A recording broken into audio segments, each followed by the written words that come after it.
लीजिए, आपको एक एग्जाम्पल देती हूँ मैं छोटा सा नाविका जी। गुजरात के जब मुख्यमंत्री नरेंद्र मोदी जी थे, उन पे एसआईटी इंक्वायरी हुई, उन्होंने इंक्वायरी ज्वाइन करी। गृह मंत्री उस समय जब उनके ऊपर केस हुए, सीबीआई इंक्वायरी, आप चिल्ला क्यों रहे हैं, इतना बौखला क्यों रहे हैं? मैं आपके बीच में नहीं बोली, सुनिए बात को। जब गृह मंत्री पे इंक्वायरी हुई, वो अरेस्ट हुए, सीबीआई इंक्वायरी, उन्होंने हर इंक्वायरी ज्वाइन करी। उन्होंने तो ऐसे बिहेव नहीं किया। उन्होंने क्या किसी को रोका? क्या गुजरात में कोई इन्वेस्टिगेशन होने से रोकी गई? हमारे देश के गृह मंत्री ने सब कुछ ज्वाइन करी इंक्वायरी, जेल भी हुई उनको। इस तरीके की नौटंकी किसी ने नहीं की। और एंड रिजल्ट क्या हुआ? पुरोहित जी, मैं आपको काउंटर का पूरा समय दूंगी, एक एक करके बोलिए। जनता सुन तो ले आपको, आप कहना क्या चाह रहे हैं? मैं फिर रिपीट करती हूँ उनके लिए, क्योंकि उन्होंने सुना नहीं। नहीं, समझ गए। पुरोहित जी, आप इस बात का जवाब दें। जब आरोप लगे थे मोदी एज मुख्यमंत्री पर और Amit Shah age home minister Gujarat पर, उन्होंने भी तो कानून का सामना किया और अपनी पूरी युद्ध को कोर्ट के थ्रू लड़ा। वो तो नहीं गए थे किसी को मारने पीटने, नाविका जी, वो तो नहीं गए थे। तो ये ममता बनर्जी संवैधानिक चीजों को कठपुतली नहीं, संविधान का मतलब ये नहीं है कि आप उसको मॉनिटर करेंगे, कठपुतली बनाएंगे। ईडी सीबीआई को कठपुतली तोता सुप्रीम कोर्ट ने कहा है, और पीएमएलए के खिलाफ कहा है अनकॉन्स्टिट्यूशनल, वो गैर संवैधानिक है। जो मनी लॉन्ड्रिंग एक्ट में लोगों को सलाहते हैं, 1000 केस में से 7 केस पर भी ये लोग कन्विक्शन नहीं कर सकते हैं। आप कैसे मिसयूज करते हैं इनका, इसके बारे में बात हो रही है, तकलीफ क्या बात होनी चाहिए। ये हथकंडा जो 4 नाविका जी, मुझे तो ऐसा लग रहा है कि रेड कहीं और नहीं, तकलीफ यह है कि आप अजित पवार को बचाते हैं, मुझे तो लगने लग गया कि ममता बनर्जी पे रेड हुई है, बचाते हैं, कमाल है, को बचाते हैं। तो अच्छा पुरोहित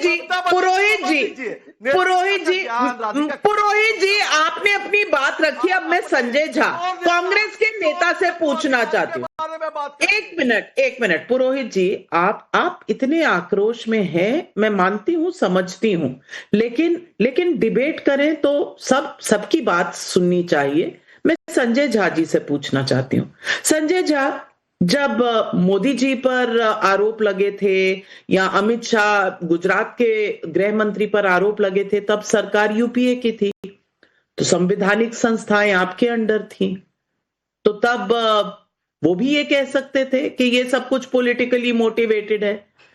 वो भी ऐसा कह सकते थे कि सीबीआई पूछेगी हम नहीं जवाब देंगे, कोई पूछ ले हम नहीं जवाब देंगे, ये पॉलिटिकली मोटिवेटेड है। और ये बाद में कोर्ट ने भी कहा कि ये पॉलिटिकली मोटिवेटेड केसेस थे, लेकिन उन्होंने कानून का पालन किया। मैं सिर्फ ये पूछ रही हूं, कौन सही है कौन गलत है ये कोर्ट तय करेगा, लेकिन मैं सिर्फ ये पूछ रही हूं कि कानूनी कार्रवाई के दौरान या उससे पहले इस तरह से किसी मुख्यमंत्री का जाना और पब्लिक ऑफिसर्स को काम करने से रोकना, क्या ये सही है? ये सवाल आज पब्लिक का है। देखिए, सबसे पहले तो मैं ये कहूंगा नाविका जी की ममता बनर्जी का अपमान करना, उन पर हमेशा निशाना लगाना, ये तो भारतीय जनता पार्टी का सबसे बड़ा उनका एक रणनीति है। आपको याद होगा मोदी जी ने कितनी घटिया और घिनौनी तरीके से दीदी और दीदी कहा था, और बंगाल की आवाम ने अपने फैसला में उनको सबक सिखाया कि बंगाल में एक संस्कार है, एक संस्कृति है। और यदि आप इस तरीके के अभद्र सोच से आपको लगता है कि बिहार बंगाल के भावनाओं के साथ आप खेल सकेंगे, तो इस पर आप कामयाब नहीं होंगे।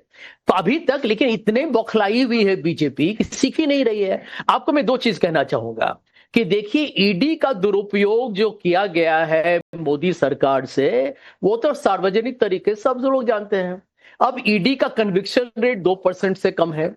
Chief justice of India supreme court के बीआर गवाई ने तो खुलेआम से कहा कि ईडी भैया तुम अपना काम करो, राजनीतिक महायुद्ध में क्यों भाजपा की तरफ से लड़ते हो। तो ये तो हाल है बीजेपी का। देखिए, मैं समझता हूं कि बीजेपी सबसे डरपोक कायर पार्टी है देश का। देखिए, जो डरपोक होता है ना नविका जी, वही दूसरों के ऊपर अपने जो भी औजार है उसको दुरुपयोग करके उन पर हावी करने की अपने कोशिश करते हैं वो। अब ये सोच लीजिए, आईपैक एक पॉलिटिकल कंसल्टिंग कंपनी है, वहां पर मनी लॉन्ड्रिंग, कोल एलोकेशन, ठीक है आप छानबीन कीजिए, कोई उनको रोक तो नहीं रहा है। तो रोक ही तो रहा है। नहीं, मुद्दा तो यही है कि कोई रोक रहा है, छानबीन होने दीजिए। नहीं, ममता बनर्जी खुद गई, पुलिस के अफसर खुद गए, अब आनंद रंगनाथन, मुद्दा तो यही है कि अगर छानबीन होने देनी चाहिए तो होने देनी चाहिए। रोका क्यों, सवाल तो इसी बात का है। कोर्ट में मुद्दा जो है वो भी यही है कि किसी को इन्वेस्टिगेशन से आप रोक कैसे सकते हैं। सवाल नंबर 1 ये है। सवाल नंबर 2, संजय झा जी खुद ही कह रहे हैं कि बीजेपी बौखलाई हुई है। अगर बीजेपी बौखलाई हुई है, बैकफुट पर है, तो पब्लिक हरा देगी। तो फैसला तो जनता को करना है, तो फैसला जनता कर देगी। आप क्यों बौखला रहे हैं, सवाल ये भी है कि नहीं है आनंद रंगनाथन जी? क्योंकि वो जी नमस्कार नाविका संजय जी, मैंने आपको उनको छीनने की कोशिश, संजय जी ये अनैतिक है। हाँ जी संजय, या थैंक यू नमस्कार नाविका जी और मेरे फेलो पैनलिस्ट को भी नमस्कार। देखिए, अगर आप बुरा ना माने, मैं आपको बताता हूं मुद्दा क्या है। मुद्दा यह है कि हम रिपब्लिक से बनाना रिपब्लिक कब, कहां, कैसे बन गए। मुद्दा यह है, क्या इस देश में 2 तरह के लोग हैं या उन पे 2 तरह के लॉज लगते हैं। अब मैं आपसे सीधा सवाल पूछता हूं और आपसे पूछूंगा, अगर आप या मैं या जितने भी पैनलिस्ट हैं यहां पे, अगर एक एक्टिव क्राइम सीन है, इन्वेस्टिगेशन सीन है, उसमें आते हैं, कार से उतरते हैं, क्राइम सीन में घुसते हैं और एक क्रूशियल पीस ऑफ एविडेंस चुरा के ले जाते हैं, अगर हम ये करते, हम पे क्या होता? 1 घंटे के अंदर अंदर हम जेल में सड़ रहे होते, 50 FIR हो जाते। क्यों? क्योंकि ये करना at least half a dozen BNS के जो भारतीय न्याय संहिता के लॉज हैं और स्ट्रिक्चर्स हैं, सेक्शंस हैं, उनका उल्लंघन है। सेक्शन 221, सेक्शन 238, सेक्शन 239, PMLA के सेक्शन 17, सबका उल्लंघन हुआ है। एक भी FIR हुआ ममता दी पर? नहीं हुआ। अभी वो खुली घूम रही है, अरेस्टेड नहीं है। इसका मतलब यही है कि इस देश में या तो एक तरह के लोग हैं और 2 लॉज हैं, या 2 तरह के लोग हैं। अब आप ये तय करना है। और दूसरी बात, जो लोग कहते हैं कि टाइमिंग क्या है, उनको शायद ये पता नहीं है कि 2 महीने पहले, इनफैक्ट नवंबर 21 से 23 के बीच में 50 लोकेशंस पे ईडी ने रेड करी थी झारखंड और बंगाल में, क्योंकि ये multi-thousand crore स्कैम है। हाई कोर्ट मैंडेटेड सर्चेज हो रही है। ये लोगों को कहना कि ये अब यहां पे सर्च की जा रही है। नंबर 3, और ये बहुत जरूरी है, संजय झा जी को मैं यहां पे करेक्ट कर दूं कि ईडी का कन्विक्शन रेट उन केसेस पे जो कि जुडिशरी ने फाइनली तय कर दिया है, वन वे और अदर, एक्विटल या कन्विक्शन, 94% है।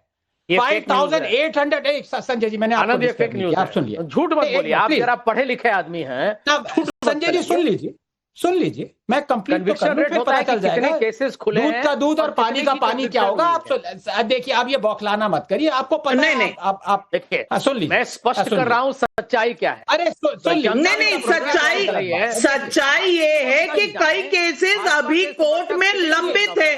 आप उनके हिसाब से देखेंगे तो कन्विक्शन रेट लो नजर आएगी, लेकिन जो केस पूरे हो गए हैं उनके हिसाब से देखेंगे तो हाई नजर आएगी। अब मैं फिनिश कर, कोर्ट ने कहा है, नहीं सुनिए, एक मिनट बात सुनिए।